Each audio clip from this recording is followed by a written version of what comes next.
తెలుగు రాష్ట్రాల్లోని అన్ని జిల్లాలకు విస్తరిస్తూ అత్యాధునిక వైద్యం అందిస్తున్న మల్టీనేషనల్ హాస్పిటల్ మెడికవర్ హాస్పిటల్స్ ఇప్పుడు మన వరంగల్లో. రాష్ట్రంలో సంచలనంగా మారింది పగిడాడ మండలం ముచ్చుమరి గ్రామంలో బాలిక అదృశ్యం. అయితే ఆదివారం అదృశ్యమైనటువంటి బాలిక ఆచూకీ తెలపాలని చాలా ఘాటుగా ఎంపీ బైరెడ్డి శబరెడ్డి స్పందించారు. 24 గంటల్లో ఆచూకీ తెలపాలని పోలీసులకు అల్టిమేటం జారీ చేశారు. ఆ నేపథ్యంలోనే పోలీసులు జాగిలాలతో ఇన్వెస్టిగేషన్ చేశారు. పోలీసుల పార్కు నుంచి ఆ బాలిక ఎక్కడికి తీసుకెళ్లారు ఏమనేటువంటి అంశం మీద తేల్చారు. అయితే కొంతమంది మైనర్ బాలును అదుపులోకి తీసుకున్నటువంటి సందర్భంలో తనను చంపి ఈ కెనాల్లో పారేసినట్లు తెలపడంతో ఇక్కడ గాలింపు చర్యలు చేపట్టారు. ఉదయం నుంచి రెవెన్యూ, పోలీసు, ఎన్డీఆర్ఎఫ్ దళాలు కూడా పెద్ద ఎత్తున గాలింపు చర్యలు చేపట్టాయి. ఈ నేపథ్యంలోనే ఎంపీ బైరెడ్డి శబరి ఆ కుటుంబాన్ని పరామర్శించడానికి, ఈ ప్రాంతాన్ని పరిశీలించడానికి వచ్చారు. చెప్పండి మేడం, బాలిక అదృశ్యం పైన చాలా ఘాటుగా స్పందించాల్సినటువంటి పరిస్థితి వచ్చింది. అంటే ఇక్కడ పోలీసుల వ్యవస్థ ఎలా ఉంది? పోలీసు వ్యవస్థ ఇది 4వ రోజు. ఫస్ట్ 2 రోజులు కొంచెం లేట్ అయినా సరే, నిదానం అయినా సరే, గత 2 రోజులుగా బాగా చేస్తున్నారు. వేగవంతం అయింది ఇన్వెస్టిగేషన్. అది కూడా వాళ్ళ ఆచూకీ తెలిసింది, పట్టుకున్నారు, అదుపులో పెట్టుకున్నారు అని చెప్పారు. మరి ఇంతవరకు మాకు ఇంకా దానికి మించి సమాచారం అయితే వస్తుంది, కానీ ఇంకా ఇన్వెస్టిగేషన్ నడుస్తుంది. నేను చెప్పకూడదు కాబట్టి నేను చెప్పట్లేదు. బట్ ఇక్కడ ఏంటంటే ఎప్పుడూ లేదు, ఇలాంటి సంఘటన ఎప్పుడూ లేదు.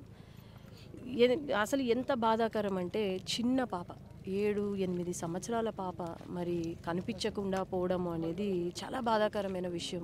ఇది మళ్ళీ జరుగుతుందైతే నేను అనుకోను. ఎందుకంటే ఇప్పుడు వరకు వైసీపీ ప్రభుత్వం ఉండింది, ఏం జరిగినా సరే తప్పించుకొని తిరగచ్చు అనే ధైర్యం ఉన్నట్టుంది. కానీ ఇప్పుడు వీళ్ళు ప్రతి ఒక్కరూ ఏదైనా తప్పు చేయాలి అంటే భయపడాలి. తప్పు చేయాలి అంటే లేదు, మా జీవితాలు నాశనం అవుతాయి అనే భయం కలగాల వీళ్ళకు. నేను మాత్రము ఇక్కడ ఎవరైతే కారణమో, ఎవరైతే కారకులో వాళ్ళని మాత్రం వదిలేది లేదు. ఖచ్చితంగా కఠినంగా శిక్షించాలి వాళ్ళను. ఖచ్చితంగా వాళ్ళు ఎవరు ఏంటి అనేది తెలిసేది ఉంది. వాళ్ళు తెలియంగానే మేము ఒకవేళ కనుక జస్టిస్ జరగకపోతే మాత్రం ఖచ్చితంగా మేమైతే రియాక్షన్ అయితే చాలా స్ట్రాంగ్గానే ఉంటుంది ఊరు తరపున. మనం మాట్లాడుతూ మీరు చెప్పారు, వాళ్ళ అడ్రస్లు మీరు చెప్పకపోతే వాళ్ళ అడ్రస్లు ఎవరున్నా సరే వాళ్ళ అడ్రస్ లేకుండా చేస్తామనేటువంటి అంత ఘాటుగా విమర్శించే పరిస్థితి ఎందుకు వచ్చింది? ఏం జరుగుతుంది? ఇప్పుడు ఆ స్టేట్మెంట్ ఇచ్చినాను కాబట్టే ఈరోజు వేగవంతమైందన్న ఇన్వెస్టిగేషను. లేకపోతే ఎంతమంది వచ్చినారమ్మా ఊర్లో, 2-3 తిరిగి మార్చ్ పాస్ చేసుకుంటూ తిరుక్కుంటూ ఉన్నారు. నేను వచ్చి ఆ స్టేట్మెంట్ ఇచ్చినాను కాబట్టే ఈరోజు ఇక్కడ వేగవంతం అయ్యింది. ఇది కాదు కదా, నేను మొదటి నుంచి చెప్తూనే ఉన్నాను. ఫస్ట్ డే వచ్చినప్పుడు చెప్తూనే ఉన్నాను, ఫస్ట్ మన ఊర్లలో వెతకండి అని చెప్తూనే ఉన్నాను. అది మిస్ చేశారు. అదే కనుక ఆ రోజు కనుక వెతుకుంటే ఆ పిల్లలో ఎవరైతే ఉన్నారో వాళ్ళని అప్పుడే పట్టుబడుకొని ఎప్పుడో దొరికేది. నిజంగానే అది జరుగుంటే ఎప్పుడో దొరికేది ఆ పాప. మరి ఎందుకు వినలేదు? ఎందుకంటే వీళ్ళకు ఏముందిలే, పోయిన ప్రభుత్వమే అలవాట్లే మళ్ళీ కొనసాగుతున్నాయి. అందరికీ, డిపార్ట్మెంట్కి కావచ్చు, లేకపోతే ప్రజలకు కావచ్చు, ఎవరికైనా కావచ్చు. కానీ ఇప్పుడు ఉన్నది మాత్రం తెలుగుదేశం పార్టీ ప్రభుత్వం అనేది వీళ్ళు మర్చిపోతున్నారు. ఖచ్చితంగా ఇది నేను రాజకీయంగా చూడట్లేదు. రాజకీయం కాదు, కులం కాదు, మతం కాదు, లేదంటే వర్గం కాదు, ఏమీ కాదు. నేను రాజకీయంగా చూడట్లేదు. అది ఎవరైనా శిక్ష పడాల్సిందే, అది నేను చెప్పాను. అంటే మహిళా హోంమంత్రిగా ఉన్నారు, ఆమె దృష్టికి ఏమైనా ఈ ఇష్యూ తీసుకెళ్లారా? ఆబ్వియస్లీ తీసుకెళ్తాము. అనిత గారితో మాట్లాడాను. తను కూడా చాలా సపోర్టివ్గా మాట్లాడారు. ఎస్పీ గారితో కూడా మాట్లాడారు, అనిత గారు మాట్లాడారు, ఈరోజు మార్నింగ్ మాట్లాడారు. ఖచ్చితంగా తను కూడా, తన సపోర్ట్ కూడా ఉంటుంది. ఖచ్చితంగా తన గురించి మీకు తెలిసిందే కాబట్టి తన స్టైల్లో తను డెసిషన్ తీసుకుంటారు. పోలీసుల ప్రాథమిక విచారణలో 3 మైనర్లు ఈ ఘటనలో పాల్గొన్నారని, వాళ్ళ సమాచారం మేరకే ఇక్కడ ఇన్వెస్టిగేషన్ చేస్తున్నామని, శవాన్ని ఆచూకీ కోసం గాలిస్తున్నామని చెప్పేటువంటి పరిస్థితి. అసలు ఆ బాల నేరస్తులు, బాలలు ఇలాంటి నేరాలు పాల్పడడానికి కారణాలు ఏమండి?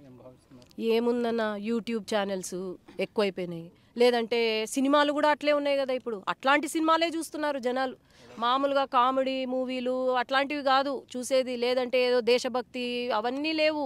ఇప్పుడు చూసేది హారర్ మూవీస్, చంపుకోవడాలు అంతే. పెద్ద హీరోలు కూడా అట్లాంటి సినిమాలు చేస్తుంటే ఇంకా ఏంది దీనికి? ఇవన్నీ చూసి, లేకపోతే చిన్న పిల్లలు మీరు అంటున్నారు మైనర్లను అంటున్నారు, మరి ఎక్కడి నుంచి ఐడియాలు వస్తాయి? ఈ ఐడియాలు వీళ్ళకు భయం భక్తి లేదా? వీళ్ళని ఒక్కటే కాదు, వాళ్ళ తల్లిదండ్రులు కూడా దీనికి కారణమే. ఎందుకు అంటే పిల్లలు ఏం చేస్తున్నారు ఏంటి అనేది కూడా వాళ్ళు గమనించుకుంటూ ఉండాలా. ఎట్లా పడితే అట్లా వదిలేయడం కాదు పిల్లల్ని. ఈరోజు వాళ్ళను చదివిస్తున్నారు కానీ చదివించడం ఒక్కటే కాదు, వాళ్ళకు క్రమశిక్షణ కూడా నేర్పించాలా. ఇంట్లో తల్లిదండ్రులే కాదు, ఈవెన్ టీచర్స్, అక్కడ స్కూల్లో ఉన్న టీచర్స్ కూడా నేర్పించాలి. నేను చెప్పగలుగుతాను. ఈరోజు లేదంటే ఎందుకు మన సమాజం ఈరోజు ఎట్లా ఉందంటే మనం మనుషులము అని చెప్పుకోవడానికే చాలా బాధగా ఉంది. అంటే ఓటీటీలో అడల్ట్ కంటెంట్ విపరీతంగా పెరిగింది. ఫేస్బుక్, ఇన్స్టాలో కూడా అలా కనిపిస్తుంది. దీన్ని కంట్రోలింగ్ లేదా, కంట్రోలింగ్ చేయడానికి ఉన్న అవకాశాలు ఏంటి? కంట్రోల్ ఉండాలా, లేదంటే ఇట్లాంటి ఇన్సిడెంట్స్ ప్రతిరోజు చూస్తాం. కంట్రోల్ ఉండాల్సిందే, తప్పకుండా ఉండాల్సిందే. మైనర్ బాలుల ఆలోచన విధానం మారడానికి ప్రధాన కారణం ఓటీటీలో వచ్చే కంటెంట్తో పాటు సినిమాల్లో చూపించేటువంటి అశ్లీలత వల్ల ఇలాంటి చర్యలు చేస్తున్నాయి. దాని మీద కంట్రోలింగ్ పెరగాలి. బాధిత కుటుంబానికి న్యాయం జరిగే వరకు అండగా ఉంటామంటున్నారు బైరెడ్డి శబరి. వీడియో జర్నలిస్ట్ చంద్రశేఖర్తో హుస్సేన్, RTV, కర్నూలు. మరిన్ని వీడియోస్ కోసం ఛానల్ ని సబ్స్క్రైబ్ చేయండి. లేటెస్ట్ అప్డేట్స్ కోసం వాట్సాప్ ఛానల్ ని ఫాలో చేయండి. అండ్ లింక్ డిస్క్రిప్షన్ లో ఉంది.